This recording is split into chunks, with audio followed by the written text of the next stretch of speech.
अपने सपनों की आशिया को दे एक नई पहचान माँ भवानी डेकोर प्राइवेट लिमिटेड के साथ, जो है ऑथराइज्ड डिस्ट्रीब्यूटर ऑफ कजारिया। देश की मिट्टी से बनी टाइल से देश को बनाते हैं। और जहाँ मिलती है सभी प्रकार के Indian and imported granite, marble, sanitary एवं कोटा स्टोन का अनोखा एवं आकर्षक संग्रह। माँ भवानी डेकोर प्राइवेट लिमिटेड मतलब a complete floor solutions. New 0 mile Dadar road, Muzaffarpur. Call 9934753111।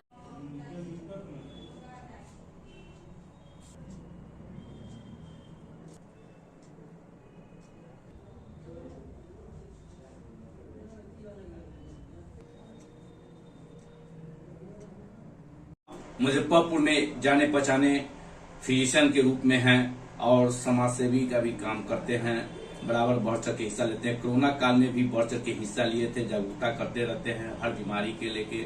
और डॉक्टर के नाते जो से जितना भी होता है, आप हर बीमारी को जागरूकता करते रहते हैं। और मुजफ्फरपुर, समस्तीपुर हो, अदर जिला में भी, नॉर्थ बिहार में जागरूकता करते रहते हैं।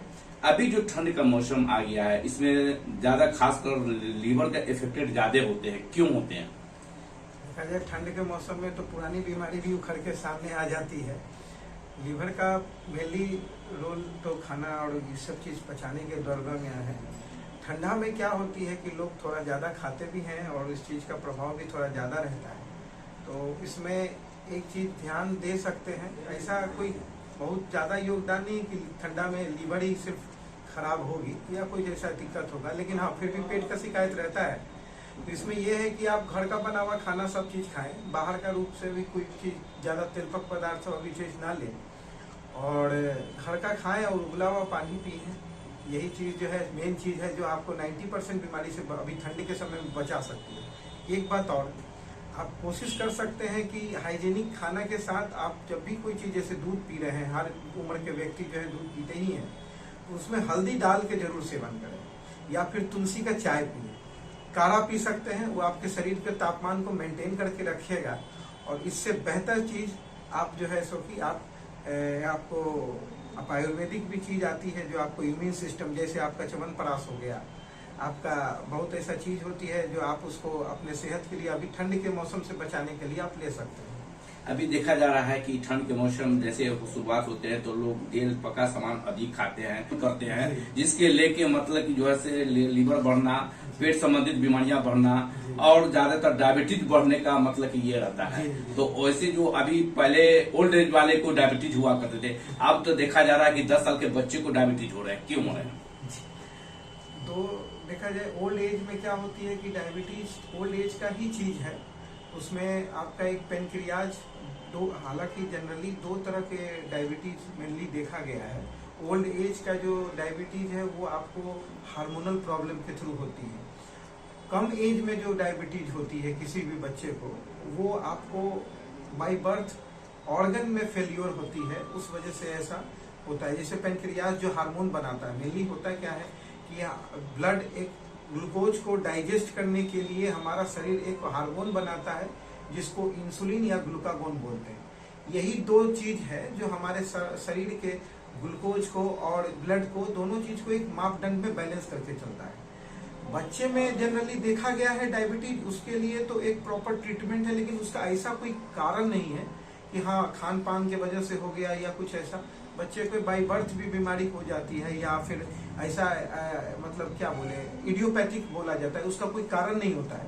लेकिन हाँ बड़े उम्र में जो होती है वो तो आपको शरीर के हर हिस्ट्री हो सकता है कि माँ बाप को है या पहले से परिवार में है, वो हो सकता है। दूसरा नंबर बात, खान पान सही नहीं है। आजकल लोगों के पास समय कम है, स्ट्रेस ज्यादा है, तो ये सब चीज के कारण भी और बहुत सारी चीज होती है। जैसे कभी कोई आदमी का देखिएगा 60% लोग आपको अल्कोहल लेने के वजह से भी जो है कि सब चीज जो है लीवर वूवर का प्रॉब्लम हमेशा रहता है। तो मेनली आपका खान पान ही है एक सबसे बड़ा प्रॉब्लम जो ओल्ड एज में जनरली देखा जाता है। बाकी अभी देखा जा रहा है कि युवा पीढ़ी सबसे ज्यादा ग्रसित हो रहे हैं। युवा पीढ़ी को देख रहे हैं कि घर का खाना पसंद न करके रेस्टोरेंट का खाना पसंद करते हैं। कि कहीं न कहीं तो तेल मसाला का उसमें ये है जिससे इफेक्टेड ज्यादा हो रहे हैं युवा पीढ़ी। जी देखा जाए फास्ट फूड में तो जनरली आप देखिए कि आपको मैदा का सामान या ऐसा चीज पदार्थ उस लोग यूज करते हैं स्वादिष्ट होने के लिए, स्वाद देखने के लिए, कि वो हमारे शरीर को उतना रिक्वायरमेंट है नहीं, जरूरत है नहीं। फिर भी जो है सो कि लोग नहीं मानते इस चीज के लिए। हम लोग भी जागरूक करते ही हैं, मरीज को बोलते ही हैं, बहुत सारे लोग भी इस चीज को समझते हैं, लेकिन फिर भी थोड़ा बहुत जो है वो हो ही जाता है। कोई भी ऐसा कारण बस, या लोग शौक से खा लिए, या लोग की मजबूरी है घर पे, अब बाहर जो काम कर रहे हैं उनको बाहर घर का खाना तो मिल नहीं पाता है। तो लेकिन ये है कि अगर कोई हमारे पास आते हैं एज ए डॉक्टर, तो हम उनको सलाह दे सकते हैं और उनको देते भी हैं, और किस चीज से बचा जाए उस चीज को भी जो है हमने सब लोग को समझा के, और इस हिसाब से अगर कुछ मेडिसिन है तो मेडिसिन देकर ठीक किया जाए। ज्यादा अगर बीमारी बढ़ गई है या परहेज रखा जाए, परहेज करके भी अगर उनको ठीक किया जा सकता है। तो जागरूकता हमें लगता है हम लोग देना आवश्यक है और देते भी हैं। नस रोग का भी ज्यादा बीमारियां बढ़ रहे हैं कि लोग जो देख रहे हैं कि नस का जो फूल जाना, झंझनाहट होना, हाथ पांव कांपना, इस तरह का बीमारियां ज्यादा फैल रहे हैं, मतलब नस से संबंधित। जी, ठंडे में ये चीज ज्यादा देखा जाता है। सही बोला आपने। ठंडे में क्या होती है कि नस में प्रॉब्लम, नस लोग जनरली नस बोलते हैं, लेकिन नस नहीं, वो नर्वस सिस्टम का एक भाग है। जैसे हाथ में कनकनिया, इतना तापमान जब ठंडा में जब बढ़ता ही है तो पुराना कोई भी बीमारी होती है, अगर किसी को नहीं भी है तो नस में समस्या आने लगती है, जिसके कारण क्या होता है, हाथ पांव में झंझनी हो जाता है, पांव में झंझनाहट होती है, शरीर अपना तापमान मेंटेन करने में उतना सक्षम नहीं रहता है। तो इस चीज को हमने जैसे पहले भी बताया कि आप अपने खान पीन से ये कर सकते हैं, अब मेंटेन कर सकते हैं, आप किसी चिकित्सक से सलाह ले सकते हैं। और बहुत ज्यादा अगर बीमारी कंटिन्यू है, इस चीज में परेशानी लगातार बनी रहती है, हफ्ते 2 हफ्ते बनी रह रही है, तो मैं सलाह दूंगा कि किसी भी न्यूरो जो स्पेशलाइजेशन के चिकित्सक है उनसे आप सलाह मशवरा ले सकते हैं, परामर्श ले सकते हैं। और अगर उनके किसी भी डॉक्टर साहब को जरूरत लगती है, अगर उस चीज की उनको दवाई देने की जरूरत है, उस चीज से आप कर सकते हैं। हाँ, एक चीज और, खान पीन में भी कर सकते हैं आप।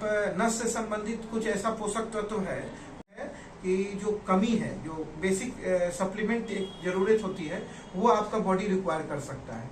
मीट मछली है, ठीक चीज है, वो भी आप नॉर्मल अगर खा रहे हैं, प्रोटीन एज मिलता है, विटामिन B12 मिलता है, ये सब चीज भी मिलती है। लेकिन फल को जरूर आप ऐड करें, जो अभी सीजनली फल है उस चीज को ऐड करें। दूध पे ज्यादा ध्यान दें, दूध में हल्दी डाल के ज्यादा पिए। ठंड से तो आपको बचना ही है, कपड़ा ये सब चीज होती है वो तो आपको करना ही है, लेकिन बाकी जो है आप खान पीन जो है उसको नॉर्मल मेंटेन कर सकते हैं। और ये मतलब कि जो है हार्ट का बीमारियां ज्यादा बढ़ रहे हैं, ज्यादा खासकर पहले ओल्ड एज वाले को हार्ट का बीमारी में सुना करते थे कि ओल्ड एज वाले को होते थे। आप देख रहे हैं युवा पीढ़ी से ग्रसित हो रहे हैं, हार्ट की बीमारी से मर रहे हैं बहुत ज्यादा। युवा पीढ़ी से तो अभी इधर हाल फिलहाल में ऐसा ही है कि युवा पीढ़ी को भी हार्ट अटैक का ऐसा आ गया है, कंप्लेन हो ही रहा है। पहले का तो लोग जो थे वो तो होती है, लेकिन होता है क्या सर, ये खान पीन में ही सबसे बड़ा चीज है। ये देखिए 2-3 चीज होता है, एक्सेप्शनल केस है, या आप एक्सरसाइज कर रहे हैं, तो उस चीज अगर एक्सरसाइज कर रहे हैं तो आप उस चीज पे भी एक्स्ट्रा डाइट कुछ आप मेंटेन कर रहे हैं जो वो जरूरत नहीं है। जैसे स्टेरॉइड कुछ लोग ले लेते हैं, कुछ लोग अनहेल्दी शरीर बनाने के चक्कर में जो उनका नेचुरल फूड है वो आप छोड़ दे रहे हैं, और आर्टिफिशियल या कोई सिंथेटिक चीज ले रहे हैं, जिससे हमारा विकास तो हो जाता है लेकिन शरीर के अंदरूनी अंग पर बहुत ज्यादा असर पड़ता है, जो कि ये नकारात्मक है। देख रहे हैं कि वो जो युवा पीढ़ी है जो कॉलेज लाइफ में मतलब कि कोई चीज का टेंशन हो गया, किसी तरह का ये हो गया, उस पर भी इफेक्टेड होते हैं। जी एकदम होते हैं। आजकल देखा जाए, आजकल का एक सर्वे आया है आपको कि स्मोकिंग इंडेक्स कितना बढ़ गया है इंडिया में, उसके बाद अल्कोहल की डिमांड भी कितनी बढ़ गई है। तो आपका मैक्सिमम जो कॉजेज है हार्ट अटैक का, मैक्सिमम आपका रिस्क फैक्टर अल्कोहल, सिगरेट या कोई भी नशीला चीज, या अभी के समय में चल रहा है एक्स्ट्रा हेडेक या स्ट्रेस लेना, क्योंकि लोगों के पास अपने स्वास्थ्य के लिए समय नहीं, और काम के लिए इतने लोग भूल गए हैं कि वो अपने लिए 1 घंटा भी नहीं निकाल पाते हैं शरीर के लिए। तो हम तो यही बोलेंगे कि किसी भी हर व्यक्ति को ये कहना चाहेंगे कि कम से कम कोई भी उम्र का हो, कम से कम एक आप या तो योगा कीजिए या एरोबिक एक्सरसाइज कर सकते हैं, मेडिटेशन कर सकते हैं, लेकिन मेन मूल है कि शरीर को आप 1 घंटा कम से कम 24 घंटे में आप उसके लिए दीजिए, जिससे आपको क्या होगा कि आप अपना सब काम करने के बावजूद भी आपका शरीर हेल्दी रहेगा, और हेल्थ इज वेल्थ। कहा गया अभी देख रहे हैं कि वो पुरुष में भी मतलब कि मोटापन ज्यादा बढ़ रहा है, महिलाओं में भी देख रहे हैं कि मोटापन का ज्यादा मतलब कि देखने को मिल रहा है। और जो एज होता था तो उसको दिखाया था, अब तो कम उम्र के लोग में मोटापा हो रहा है, क्यों हो रहे हैं? सबसे बड़ा यही कारण है कि आप देखिए, आप पहले अभी ग्रामीण इलाकों में चले जाइए तो इस रेशियो निकालिए तो शहर से ज्यादा अभी ग्रामीण में जो भी लोग हैं, ग्रामीण इलाके में अभी भी लोग बहुत सारे फिट हैं। आप देखिएगा शारीरिक आकार के। मेन सबसे बड़ा चीज है सर आपका आहार। अगर आपका आहार ठीक है, आप एक नपा तुला वजन ले रहे हैं, जितना प्रोटीन लेना है उतना प्रोटीन ले रहे हैं, कार्बोहाइड्रेट लेना है उतना ले रहे हैं, तो आपका मेनली चीज है कि आप घर का चीज ही अपना प्रयोग करें, उसके वजह से ही मोटापा बढ़ता है। अगर मान लीजिए बाई दी भाई दो तीन चीज कारण होता है मोटापा बढ़ने का, कोई ऐसा कोई बात नहीं है कि हर आदमी बाहरी खाना खाए तो मोटापा बढ़े, जेनेटिक भी होता है। तो उसके लिए आप फिजिकल एक्सरसाइज भी कर सकते हैं, बहुत चीज होता है कि सलाह परपन से कर सकते हैं उस चीज। युवा पीढ़ी जो बर्बाद हो रहा है, तरह तरह के नशीला पदार्थ खा रहे हैं, अपने लाइफ को चौपट कर रहे हैं, उन युवाओं से क्या अपील करना चाहते हैं?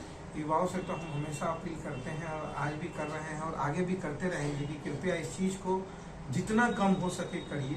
हम लोग अपने स्तर पे भी, जहां मैं कार्यरत हूँ समस्तीपुर में भी, वहां पर भी जो है कि हमने एक अभियान चलाया है। कम से कम हम पहला अभियान है कि पान, पुड़िया और मसाला, ये जो मुंह का जर्दा लोग जो खाते हैं, सबसे खतरनाक चीज है सर ये। मतलब ओरल कैंसर के लिए सबसे, और खास करके युवा पीढ़ी तो एकदम, तो ये एक फैशन चल गया है कि वो खा रहा है तो हम भी खाएंगे। और क्योंकि ऐसा तो कोई उसमें चीज नहीं है जो शरीर का रिक्वायरमेंट है, उसको खाएगा ही तो आदमी काम कर सकता है। तो इस चीज के लिए अवेयरनेस कर रहे हैं। बस हमारा यही आपको अनुरोध है कि सभी लोग इस चीज को परहेज करें, जितना कर सकते हैं करें। और कहीं ज्यादा कोई विचार विमर्श की हो सकती है तो रिहेबिलिटेशन सेंटर है, किसी भी चिकित्सक से आप मिल सकते हैं, विचार विमर्श कर सकते हैं। हाँ, बशर्ते आप में दृढ़ संकल्प होना चाहिए कि हमको छोड़ना है, तब नहीं तो कोई छुड़वा नहीं सकता है आपको। जी, तो परिचय क्या हुआ? मेरा नाम डॉक्टर नवनीत कुमार है। मैं अनुमंडलीय अस्पताल चिकित्सक समस्तीपुर पटोरी में कार्यरत हूँ और यहाँ हम आपको सेवा देते हैं मुजफ्फरपुर में, जुरन छपरा मेन रोड पे। और मैं आपको मेनली न्यूरो का ज़्यादा केस देखता हूँ, न्यूरो फिजिशियन हूँ मैं। और लीवर संबंधित, पेट संबंधित कोई भी इस तरह की अगर होती है परेशानी तो उस चीज़ में हम अपना सेवा देते हैं, परिणाम देकर करते हैं। और इस तरह से अभी हमारा ये चल रहा है चिकित्सक वाला पर। मैं डॉक्टर नवनीत कुमार मुजफ्फरपुर से आप सभी लोगों को नए वर्ष की शुभकामनाएं। सभी हमारे स्वास्थ्य कर्मी, सभी शिक्षक और सभी हमारे भाई बंधु लोगों को मैं नए वर्ष की शुभकामना देता हूं। प्लस अभी नए मकर संक्रांति का त्यौहार आने वाला है, उसके लिए भी मैं काफ़ी शुभकामनाएं। और नया वर्ष आपको खुशहाली और त्यौहार और सब कुछ जो आपकी इच्छा है वो पूरा हो। और एक चीज़ और कि स्वास्थ्य आपका नए साल में स्वस्थ रहे। नए पीढ़ी से आपको यही कहना चाहेंगे कि आप नए साल में कुछ नया करें, जो पुराना चीज जो आपको पिछले साल में कुछ गलतियां और कुछ रह गई हो, इस चीज में सुधारें और स्वास्थ्य पर ध्यान दें और अपना तबीयत का ख्याल रखें। हैप्पी गणतंत्र दिवस और सरस्वती पूजा की भी ढेर शुभकामनाएं। Wish very happy independence day और सरस्वती पूजा की शुभकामनाएं आप सभी लोगों को मेरे तरफ से।